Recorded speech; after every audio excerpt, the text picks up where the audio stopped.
Philippa and Prudence arrive at the Featherington estate. The two meet Portia, asking about the urgency relayed by Mrs. Varley to their housekeepers. Portia informs them that Penelope has a caller and gestures through the slightly open door to where Lord Deblin is conversing with Penelope. Lord Deblin presents Penelope with a plant he brought for her, enhancing her view of nature from the window. Penelope graciously accepts it and inquires about the type of plant. Outside, Portia, Prudence, and Philippa speculate on why Devlin chose Penelope, suggesting she might have manipulated him. Eventually, Portia resolves that Penelope needs their assistance and enters the room. She greets Lord Devlin warmly and comments on Penelope not reading by the window for a change. Lord Devlin questions why she favours that particular window, and Penelope responds that she enjoys the view but is now tired of it and happy to be in his company. Violet finds Colin in the study and informs him that Lord Samadani is expected to call on Francesca that morning. She asks if Colin intends to join them, but he suggests it might be better for him to sit this one out, mindful not to consume all the biscuits and leave none for the Marquise.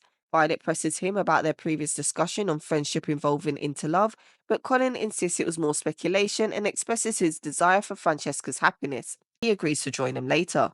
Benedict delivers flowers to Tilly Arnold's residence, where he overhears her speaking with their solicitor and threatening to find new representation. He assures her he will return with everything in order.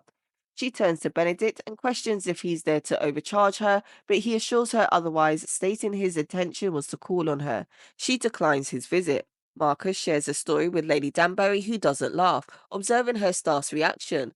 She asks Marcus the purpose of his visit, and he admits he's accustomed to only his staff's company and laments the lack of society in the countryside, which prompted his return to London seeking female companionship. Lady Danbury suggests it's ideal timing as she's preoccupied and encourages him to meet as many ladies as he's like before excusing herself. The Queen is pleased to read Lady Whistledown's report on Francesca and Lord Samadani's potential match, and Brinsley notes Lady Whistledown's praise of the Queen. The Queen decides to host a gathering to celebrate their positive mention, and when Brimley suggests that she may also use the opportunity to arrange a match for Francesca, the Queen playfully rebuffs him, remarking he reads her too well. A maid brings in some snacks, ensuring it meets Lord Samadani's standards. Violet prevents Gregory from sampling it prematurely, and Francesca hopes it's not in vain, noting Lord Samadani may not even call on her. Just then, Footman John announces a visitor. Violet instructs him to bring the caller in, expecting Lord Samadani. Instead, it's the gentleman Francesca shared a moment of silence with. After a prolonged silence, Hyacinth mistakes him for Lord Samadani and welcomes him, unaware of the mix-up. Violet corrects her and apologizes to the man, who introduces himself as John Sterling, Earl of Kilmartin. Francesca recalls meeting him briefly at the Hawkins ball, and he asks to join her for a moment, to which she agrees. The family watches in surprise as they sit together in silence. Eloise admires it, finding it more effective than her usual strategy of wit and banter, while Violet ponders how they'll get to know each other without speaking. When another caller, Lord Samadani, arrives, Violet offers him the snack, which he gladly accepts. Will and Alice discuss Will's club and the opinions surrounding it. Will is adamant about keeping a club despite the advice to sell it. Alice reminds him of his previous enthusiasm for embracing what they had and suggests he shouldn't burden himself with a business causing confusion. Will asserts he's not confused and plans to keep his club. Penelope pulls a book from a shelf to read, but Portia closes it, concerned Penelope might be distracted. She emphasizes Penelope's need to focus solely on Lord Deblin today, and Penelope points out the book is about voyages to the north, which aligns with Lord Deblin's travel plans. Portia suggests letting him explain it instead of preemptively reading about it. Lord Deblin approaches and asks if Penelope is reading about the Northwest Passage. She begins discussing it, but Portia interrupts, claiming it's quite perplexing. She invites Lord Deblin to clarify. Lord Samadani arrives with Francesca, Eloise, and Colin, mentioning his own extensive book collection. Eloise jokes about accumulating books while Colin watches Penelope and Lord Deblin. Eloise encounters Cressida and discusses the lack of completed books in the library. Cressida hints that her story might soon find its way there, involving a spinster and her father's plan to marry her off. Eloise attempts humour, but Cressida remains serious. Lord Stanton reminds Colin of their shared experience with the balloon, noting Colin receives all the credit. He and Lord Deblin invite Colin for a revelry, which Colin accepts. Penelope notices Colin conversing with the others, and Lord Deblin inquires if she's searching for someone. She denies it, claiming to enjoy observing the books. He asks about her reading preferences, and she admits a fondness for non-fiction but gravitates towards tales of love.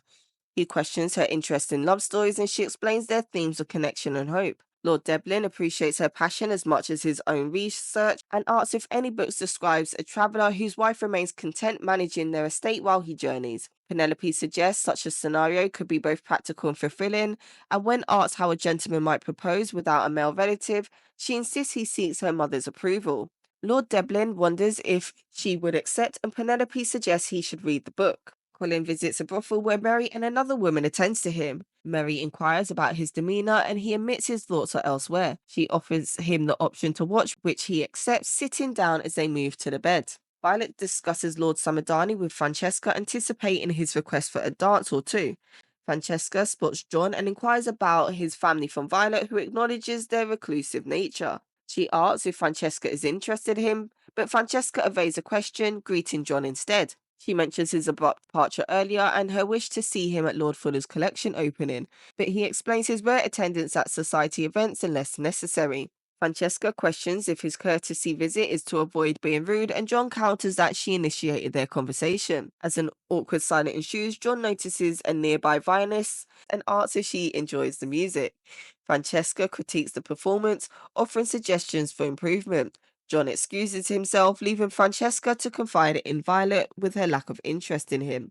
Cressida and Lady Cowper await callers when the footman announces Eloise's visit. Lady Cowper permits her entry and Eloise acknowledges their social hour. Lady Cowper exits, leaving Eloise to check on Cressida's well-being following her recent demeanour.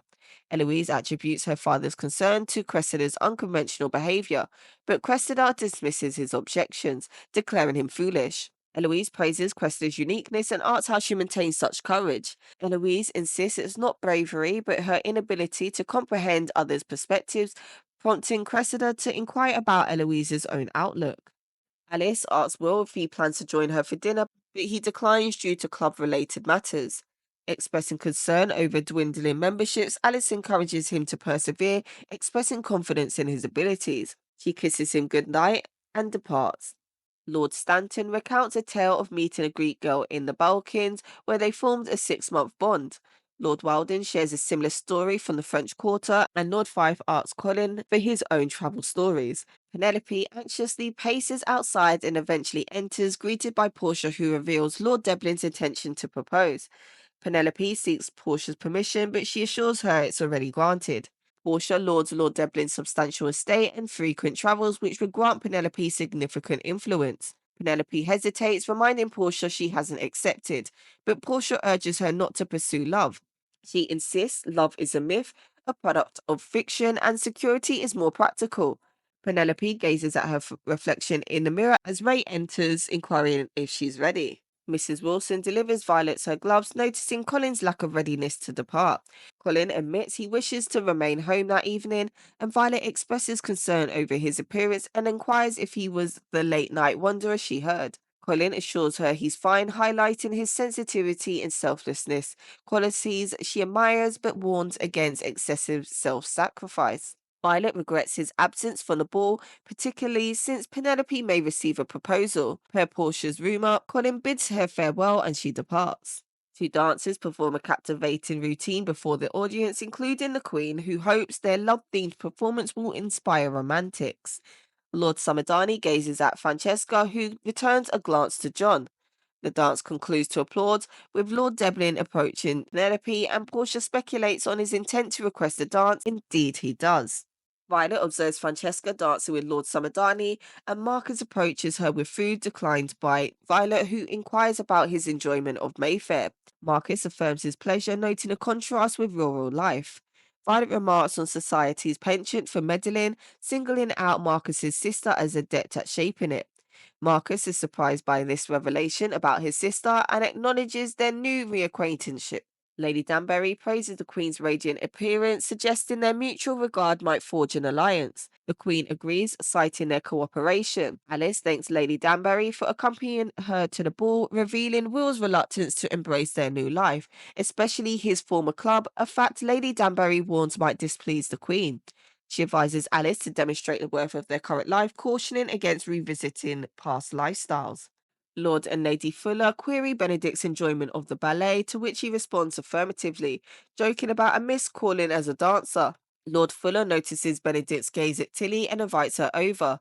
Cressida seeks out Eloise, finding her after a search and apologizing for her father's disparaging comment. Eloise understands the need for caution in their association, but affirms her resolve against social pressure. Cressida admires Eloise's courage, who clarifies it's as simple as seeing the world differently. Intrigued, Cressida prompts Eloise to explain her perspective. Colin sits alone in the study, his thoughts returning to a poignant moment shared with Penelope involving a hand injury from broken glass.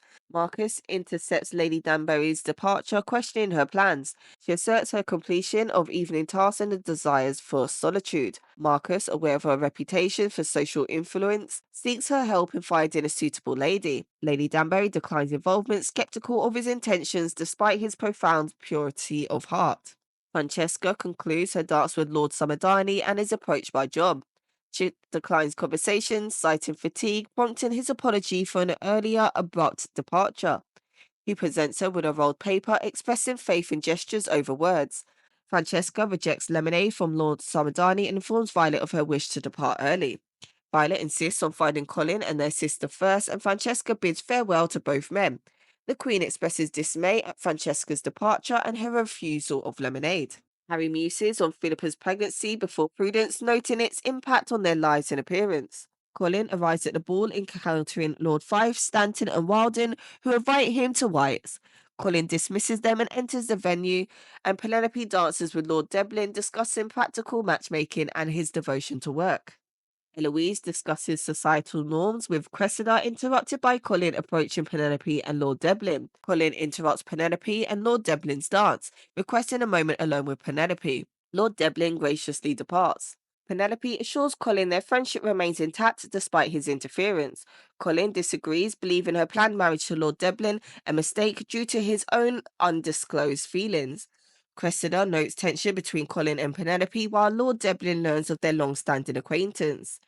Penelope confirms her acceptance of Lord Deblin's proposal, and the dance concludes. Lord Deblin thanks Cressida for the dance. Penelope defends her decision to Colin, but admits Lord Deblin's misconstrued feelings due to Colin's intervention.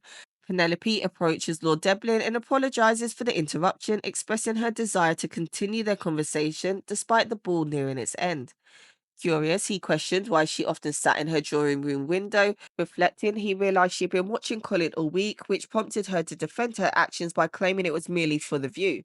Lord Deblin saw through her pretense, recognizing the unspoken feelings between her and Colin. Penelope quickly denied any romantic attachment, insisting they were just friends. Lord Deblin pressed further, asking if she wished it could be more. Uncertain and hesitant, Penelope evaded a direct answer. Portia witnessed his departure with horror. Confronted Penelope, she questioned her actions, but Penelope was incensed that Portia's first concern was about her engagement status rather than her well-being. Before Portia could respond, Prudence interrupts with news of her potential pregnancy, dismayed by Portia's indifferent reaction. Colin joins Penelope in her carriage, seeking confirmation of Lord Deblin's proposal. Penelope reveals Lord Deblin's withdrawal due to Colin's actions, which suggested Colin's affection for her, an idea she finds absurd. She requests silence for their journey, but Colin persists, confessing his feelings for her and his struggle against societal expectations. Penelope reciprocates his feelings and they share a passionate kiss before being interrupted by a knock on the carriage door. They arrive at Colin's house where he asks the driver to continue. Penelope, concerned about being seen, hesitates until Colin proposes marriage, prompting her decision. That's it for the Bridgerton recap. Please don't forget to like, comment, and subscribe, and stay tuned for the next recap.